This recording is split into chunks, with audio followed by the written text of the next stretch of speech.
मित्रांनो, पार्टी करायची आहे तर मग चला ना, सोलापूर बरोबरच विजापुरात प्रसिद्ध असलेल्या चाचा मच्छी ढाब्यावर.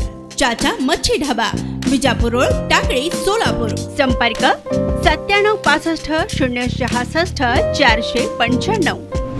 मेहबूब शेख यांनी चित्रा वाघ यांच्यावर गंभीर आरोप केले होते. चित्रा वाघ या लाचखोर नवऱ्याच्या सुपारीबाज बायको असल्याची टीका शेख यांनी केली होती. चित्रा वाघ यांनीच थर्ड क्लास ब्लॅकमेल आणि महिला नावाला कलंक असल्याचे शेख यांनी वक्तव्य केले होतं. मेहबूब शेख यांच्या आरोपावर चित्रा वाघ यांनी प्रत्युत्तर दिले आहे. त्या म्हणाल्या की त्यांच्या पतीला मुंबई उच्च न्यायालयाने क्लीन चिट दिली आहे. असे 1760 मेहबूब शेख मी तंगड्याला घेऊन फिरते. मेहबूब शेख बलात्कारी असल्याचा पुनरुच्चारही वाघ यांनी केलाय. त्यामुळे आता दोघांमध्ये शीतयुद्ध वाढल्याचे चित्र दिसत आहे.